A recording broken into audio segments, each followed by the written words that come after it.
ये कहानी है एक पहाड़ों के बीच बसी हुई गांव की, जहां एक लालची पंडित रहता था जिसका नाम रघुनाथ था। एक गांव जिसका नाम मोहनपुर था। उस गांव के कुछ लोग पंडित रघुनाथ के घर की ओर जाते हैं।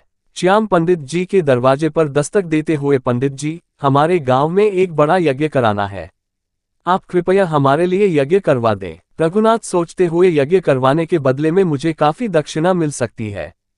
मुस्कुराते हुए, अवश्य, मैं यज्ञ करवा दूंगा, लेकिन यज्ञ के लिए बहुत सारी सामग्री चाहिए और उसे लाने में खर्चा भी होगा, इसलिए आप लोग पहले मुझे 100 सोने के सिक्के दे दें। श्याम गांव की सहमति से कहते हुए, ठीक है पंडित जी, हम आपको 100 सोने के सिक्के दे देते हैं। उसके बाद गांव वाले पंडित जी को 100 सोने के सिक्के दे देते हैं।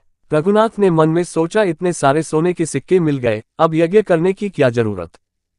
उसके बाद पंडित जी सारे सोने के सिक्के लेकर भाग जाते हैं।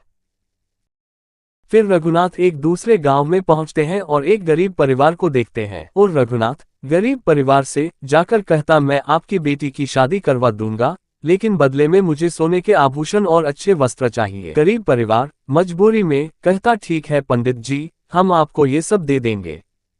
फिर गरीब परिवार पंडित जी को आभूषण और वस्त्र दे देते हैं। रघुनाथ फिर से वहां से सारे आभूषण और वस्त्र लेके भाग जाता है।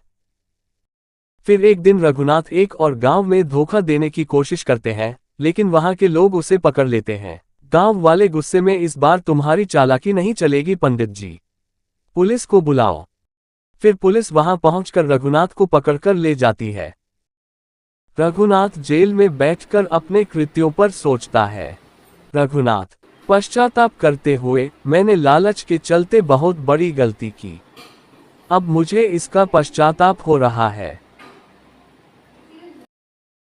तो इस कहानी के अंत में हमें ये समझाया गया कि लालच बुरी बला है।